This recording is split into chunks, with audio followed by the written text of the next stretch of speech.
Welcome to Echo Tales, where some truths echo long after the silence falls. This is one such tale, a personal reckoning, a truly devastating echo tale presented for our channel. I was crouched by the cake, match in hand, a foolish grin plastered across my face. It was my birthday, just one candle, one flame, one simple wish. Then her voice, cutting through the quiet like a razor, "Don't light that." It was sharp, as if the flickering match itself was a personal affront. She didn't offer a happy birthday, no smile, not even a glance in my direction. She simply stormed past, her heels clicking a furious rhythm against the floor, as if the very house offended her existence. I remained kneeling, the lit match dwindling, my mind struggling to grasp what had just happened. Alone in that sudden stillness, I stared at a cake I'd bought for myself. The kind she used to bake from scratch, the kind she'd playfully smudge frosting on my nose with. It felt like a memory from a different life. A moment later, I heard her keys hit the living room table with an aggressive clang, a deliberate punctuation mark. Her voice, flat and utterly drained, drifted back to me. "Did you seriously take the day off for this?" My fingers instinctively twitched. The match burned down, a small sting on my skin, echoing a larger ache within. I shook out the match and slowly rose. I thought we'd spend the evening together.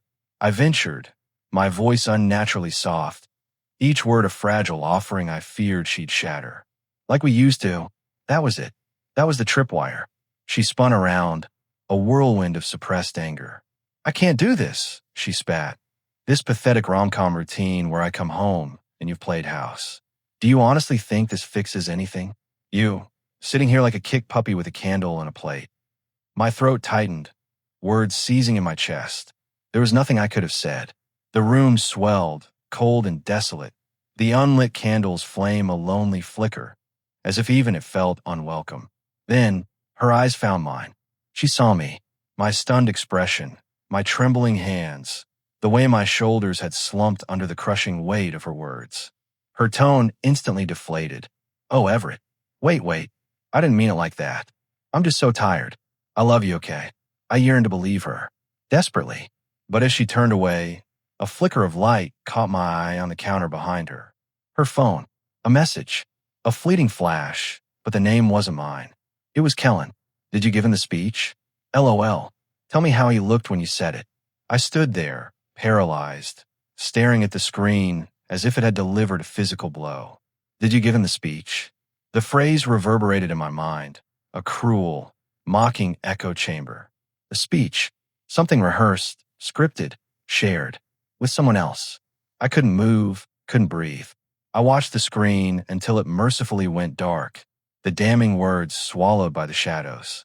She had already retreated to the bedroom, muttering about a shower, shedding her coat as if it bore the weight of her deceit. I remained in the kitchen, enveloped by silence, the sweet smell of frosting and the bitter, undeniable ache in my gut that confirmed every suspicion I had fought to deny. Despite the agonizing certainty, a desperate part of me clung to denial. My hands trembling, breath caught in my throat, I picked up her phone. It opened without a password, the ultimate irony. She never needed one with me. Dozens of messages stared back, some hastily deleted, others left carelessly, as if she no longer cared if I found them. The thread with Kellen stretched back weeks, then months. Nothing explicitly graphic. She wasn't that reckless. But the tone was a betrayal in itself. The casual dismissal, the way she spoke of me to him, as if I were a forgotten piece of furniture, bland wallpaper in the backdrop of her vibrant life. "He still writes me little notes and leaves it by my pillow," she'd texted. "I think it's supposed to be romantic, but it feels like a kid trying to fix a broken toy." Kellen's reply echoed her derision. "That's what you get for marrying a poetry nerd. He's probably going to write you an emotional essay when you leave him." And then, her devastating response. "I know." She typed it, a casual affirmation of a joke at my expense. That I know annihilated me, not just because she shared laughter with another man, but because it affirmed there was no laughter left for me. My reflection in the dark oven glass showed a pale, diminished version of myself. My shoulders had imperceptibly curled inward, a physical manifestation of my collapse. I despised the weakness etched on my face, feeling like a crumpled footnote in a story Kellen and Belle had already rewritten. I hated how weak I looked, a man folding in on himself, as if Kellen and Belle had already rewritten my story, leaving me a sad, discarded footnote. I said nothing that night. I slid into bed beside her, a spectral presence. She curled away, mumbled a perfunctory happy birthday that felt utterly devoid of warmth, and was asleep in minutes. I lay awake, staring into the dark, my fingers clenched beneath the sheets, silently rehearsing a speech of my own. But I didn't deliver it. Not yet. Instead, the next morning, I did something completely out of character. I called in sick, drove across town, and parked 2 blocks from a gym I'd never once stepped foot in. The gym bell claimed she only visited for yoga. The gym where Kellen worked. And I waited. From the confines of my car, the building appeared disarmingly ordinary. Bright glass, dull gray brick, anonymous branding. Yet, armed with my new, agonizing knowledge, the place radiated a silent, seething betrayal. I sat there, 2 blocks down, a lukewarm coffee untouched beside me, my stomach a churning mass of dread. I rationalized my presence. I wasn't doing anything wrong. I wasn't stalking. I wasn't spiraling. I just needed to see him. Kellen, the man who scoffed at me in messages, who commanded my wife's attention in a way she once reserved for me. An hour crawled by barren. My mind conjured increasingly vivid, horrifying scenarios. Him arriving with Belle, their casual embrace in the parking lot, her familiar laugh at some trivial joke he'd made, while I withered, an invisible coward behind my own windshield. My worst fears didn't materialize. When he finally emerged, he was alone, tall, radiating an obnoxious smugness, shielded by ludicrous sunglasses. He wasn't dressed for a workout, more like a man who effortlessly commanded attention. He leaned against his car, absorbed in a phone call. Even from my distant vantage point, his posture spoke volumes. Relaxed shoulders, that lazy, confident grin that probably excused every transgression. I couldn't discern his words, but his body language screamed indifference. No hint of caution, no flicker of nervousness. He harbored no fear. He had already, decisively, deemed me irrelevant. When he let out a laugh, a sound too familiar, too practiced, I knew, with a sickening certainty, he was talking to her. It was the same laugh she'd once shared with me, before our world began to fracture. I didn't get out. I didn't confront him. What grotesque accusation would I have uttered? Hey, I read your texts. Stop sleeping with my wife. I simply remained, a silent observer, feeling something within me slowly crack. Not the sharp shatter of glass, but the insidious spread of ice, a widening fissure that chilled everything it touched. He drove off a few minutes later, leaving me parked for another 20, staring at nothing. My mind replayed the slow, unnoticed drift, how I'd clung desperately to a person who had long since released her grip. The most agonizing part, I wasn't consumed by rage, not in the fiery way I felt I should be. Instead, a profound shame washed over me. Shame at the enduring love I still held for her. Shame that even then, I grasped at withered scraps of hope, a drowning man clutching a fading photograph.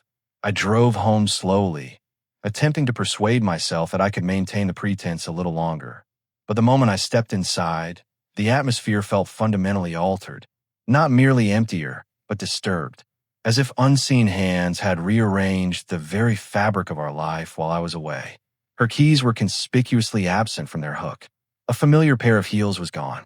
A hallway drawer stood ajar, a silent accusation. The realization struck me with the force of an unseen blow. She wasn't at work. She had departed earlier that morning, claiming meetings. But if Kellen was at the gym, where was she? I stood in our hallway, encircled by irrefutable signs, and something deep within me finally, irrevocably, shifted. I was no longer interested in asking questions. I was going to find answers. It began as a nascent thought, a whisper I immediately tried to banish, feeling its invasiveness. Yet, it refused to dissipate, clinging to the periphery of my mind until it began to sound not just reasonable, but essential. This was the genesis of the voice recorder. I'd acquired it 2 years prior, when I harbored the naive dream of starting a podcast, back when personal projects and quiet aspirations still held meaning for me. It had languished in my desk drawer, buried beneath rejection letters from literary agents and expired warranties for long-gone appliances. That afternoon, after my desolate vigil at the gym parking lot, I retrieved it, charged it, and stared at its blinking red light for a full 15 minutes. My hands trembled as I finally slipped it beneath the dresser in our bedroom, nestled covertly between old socks and an empty shoebox. A coward's maneuver, perhaps. But by then, confronting Belle directly felt like thrusting my bare hand into a hornet's nest. Belle returned home late again. No excuses, no flicker of guilt in her eyes. She offered a dismissive peck on my cheek, as if everything was perfectly normal, as if I were still the man she chose, not the one she had merely settled for. I retreated to bed early, feigning sleep while she remained awake, scrolling through her phone, its blue glow flickering across the ceiling like a silent, deceptive siren. The next morning, I fabricated an appointment, telling her I'd be home late. I wasn't. I simply parked my car around the block, a stranger observing his own house. She didn't leave. Around noon, a different car pulled into our driveway. Not Kellen. This was another man, clad in a charcoal hoodie and gray joggers. He didn't linger long, perhaps 20 minutes. I couldn't see clearly, but I didn't need to. I already had my answer. Back inside, my hands, feeling alien and numb, retrieved the recorder. I listened in the garage, hunched on the cold concrete floor, knees drawn to my chest like a frightened child. The recording was faint, muddled by background noise and the indifferent hum of life continuing without me. But then it sharpened. Her voice, soft at first, then chillingly clear. "I told you not to come today," she whispered. Then a man's laugh, not Kellen's. Another. "Relax. He left, right?" A brief pause. "He's always leaving. That's the problem." My heart didn't just break, it fractured new. Not solely from the raw betrayal, but from the utter calm in her voice. No panic, no conflict. She was utterly at peace with her deception, as if it had been her reality for so long that all fear had simply eroded. Then came the true gut punch. The man's voice again. "Do you think he suspects anything?" Her response, after a chilling beat of silence. "Even if he does, what's he really going to do?" That single sentence echoed relentlessly in my mind, long after the recorder fell silent. She wasn't merely cheating. She hadn't just fallen out of love. She had already written me off entirely. A man too passive, too soft, too lost in wishful thinking to ever truly stand up for himself. And perhaps, at that moment, she was right. But something irrevocably shifted within me that day. I was still Everett, the man who wrote heartfelt notes, planned thoughtful dinners, and dared to dream. But now, I was also a man with a quiet steel-edged plan. For the first time in months, I wasn't merely waiting to be heard. I was going to meticulously collect every piece of evidence, every whispered word, every calculated lie. And when I was finished, she wouldn't see it coming. The next morning, she departed in a hurry, citing a strategy meeting, her latest, thinly veiled excuse. I watched from the kitchen window as her car backed out of the driveway, waiting precisely 3 minutes after she was gone. Then, I entered our bedroom, opened her nightstand drawer, and retrieved the one thing she'd never bothered to conceal. A plain white envelope, my name scrawled on it in her familiar hand. It had sat there for 2 days, a birthday card, unopened, unoffered, utterly forgotten. For a fleeting moment, a desperate hope sparked within me. Perhaps, inside, I find something genuine, a sliver of the woman I once knew, words untainted by contempt or obligation. I carefully peeled open the envelope, try not to tear it, a broken part of me still clinging to the fantasy that it might hold something special. The card was generic, a pre-printed message, barely personalized, just a hurried, "Love you, B." But it wasn't the impersonal words that shattered me. It was what tumbled out, a folded hotel receipt, dated 3 days before my birthday. Room 216. Check-in 3:14 p.m., check-out 11:02 a.m. 2 guests. The name on the reservation wasn't hers. It wasn't Kellen's either. It was Jonas Rivera. Jonas Rivera. I sank onto the edge of the bed, transfixed by that name, as if it held an esoteric meaning I was destined to decipher. Jonas. The name had never once crossed her lips during our entire marriage. I scoured her phone contacts. No Jonas, no Rivera.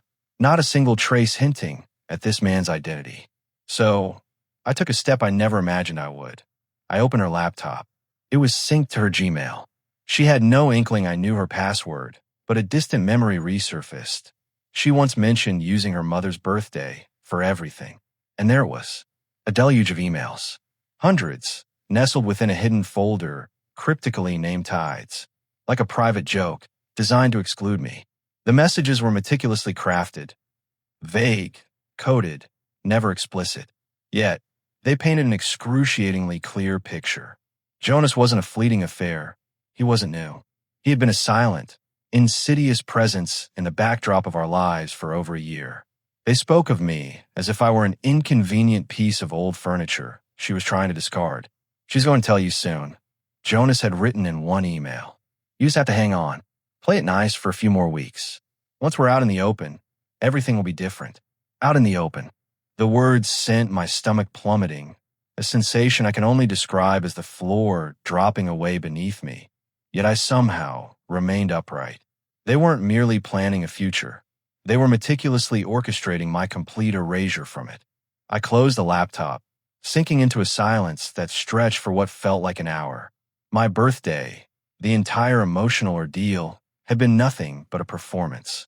Her feigned apology, her fleeting affection, all scripted, all delivered to maintain appearances until they could execute the plan they'd woven in whispers behind my back. But what they didn't comprehend, what Belle had catastrophically underestimated, was that I was no longer just a man who wrote sweet notes and bought his own birthday cupcake. I was finished playing the gentle fool. I still didn't know the full extent of Jonas Rivera's role. Not yet, but I was going to uncover every truth. And when I did, I would ensure neither of them ever forgot who I was. I didn't sleep that night. I lay beside her, my back pressed against the edge of the bed, staring into the suffocating darkness while she slept, seemingly free of secrets. Each time she shifted, her skin brushing mine, I flinched as if burned. At 3:12 a.m., I rose silently and walked to the kitchen, the hotel receipt still a crinkle in my pocket. I opened my laptop. If Jonas Rivera was a phantom haunting my marriage, I was going to give him a face. It didn't take long. Social media is a labyrinth of digital fingerprints. He wasn't on Facebook, but a LinkedIn profile emerged. Identical name, identical spelling. He was a corporate wellness consultant, whatever that nebulous title implied, operating in our same city. The company name rang a distant bell. Bell had mentioned it months ago, claiming they were revamping employee benefits. I distinctly recalled asking if they'd finally add dental coverage, to which she'd laughed, calling me too obsessed with clean teeth. I delved deeper. Company Instagram, tag photos. And there he was, Jonas, late 30s, overtly fitness obsessed, wearing a practiced, business casual smile like a costume. And beside him, her, Belle, in a photo from a mandatory team building retreat. She stood next to Jonas, laughing at something unseen, her hand not quite on his shoulder, but tantalizingly close. Close enough to tell a damning story without a single touch. She had never, not once, mentioned his name. Kellen, I realized with a fresh wave of nausea, had been a decoy, an elaborate misdirection designed to siphon my anger in the wrong direction, while Jonas moved through our life like an unseen, encroaching shadow. But what followed made everything exponentially worse. I scrolled down and found a comment beneath that photo from a woman named Darcy Wells. It read, "Glad to see you two finally working together again." That single word, again, froze me. I clicked Darcy's profile. She followed Jonas. She followed Belle. And she also followed someone else I instantly recognized. My wife's sister, Molly. The puzzle pieces suddenly twisted into a grotesque, new image. These weren't strangers. Jonas wasn't new at all. He had been an indelible part of her world long before me. I began connecting dots I hadn't even known existed. An old photo from over a decade ago, a group shot from what appeared to be a wedding. In the background, barely discernible, a younger Belle sat beside Jonas. They weren't mere acquaintances. They had a profound history. That's when the bottom fell out entirely. My hands shaking violently, I pulled up my own wedding photos. A distant family group shot, the kind you typically glance at once and forget. And there he was, Jonas, standing at the very edge, partially cropped, but unmistakably him. He had been at my wedding. He had watched me marry her. I couldn't breathe. My chest felt like it had imploded. Everything I thought I knew was rotting from the inside out. This wasn't a new affair, a momentary lapse of judgment.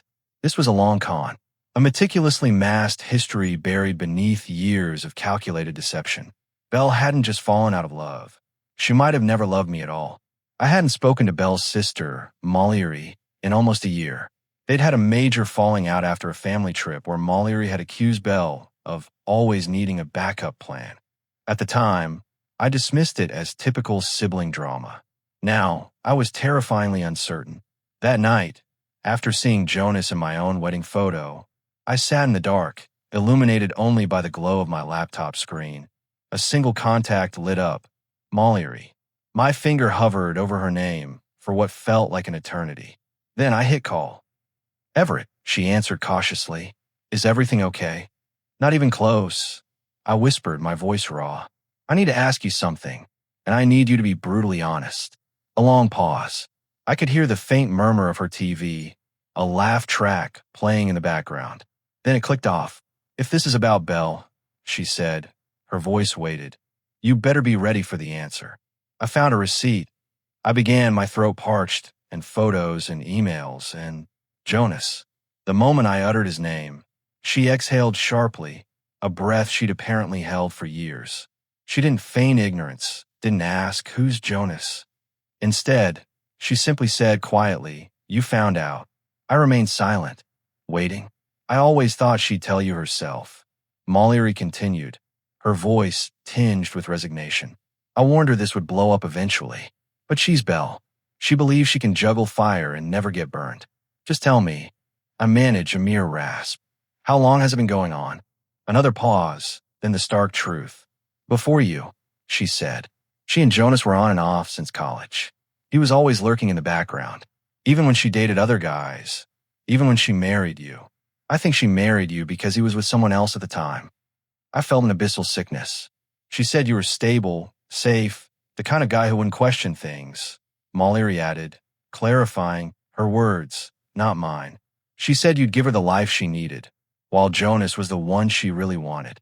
I sat there, stunned into silence. I couldn't even cry. There was no heartbreak left to feel, only a cold, hollow ache that consumed everything. Molly wasn't finished. There's something else, she said. I shouldn't tell you, but you deserve to know. What? The pregnancy scare 5 years ago, remember? I swallowed hard. Yeah, she told me it was a false alarm. It wasn't. Mallory's voice dropped. She was pregnant, and she told me, swore to me, that she wasn't sure who the father was. You or Jonas. My throat seized. I vividly remembered that month. Her emotional volatility, her sudden distance, her palpable relief when she announced it was nothing. But it wasn't nothing. It was a monstrous lie, concealed behind a smile, wrapped in deceptive silence. She told me if the test ever came back positive again, she'd never tell anyone the truth. Molly confessed. Not even you. I couldn't respond. I think a fundamental part of me simply shut down in that moment. Belle hadn't just cheated. She had meticulously crafted an entire alternate version of our life, one in which I was never truly present, merely a placeholder until her real life could resume. I was merely filling in the spaces, a temporary fixture until her real life could finally begin.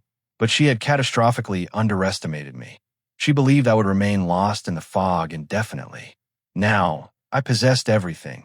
The damning emails, the chilling recordings, her sister's agonizing confession. All I needed was the opportune moment. And that moment arrived far sooner than I anticipated. I didn't desire a screaming match, nor did I seek vengeance, dramatic confrontation, or public humiliation. I didn't even crave an apology anymore. I wanted something she would never, in her wildest dreams, expect from me. Closure. Real, undeniable, silent, absolute closure. So, I dedicated 2 days to assembling it all. Screenshots of the emails, the voice recording, the shocking photograph of her and Jonas at our wedding, a crisp printout of the hotel receipt. Mollery, with quiet conviction, even agreed to write a brief, signed statement confirming every painful truth she'd revealed. This wasn't about proving anything to the world. It was about proving to myself that I wasn't insane, that the hurt was real, that the betrayal wasn't a figment of my tortured imagination. Then, I composed one final letter.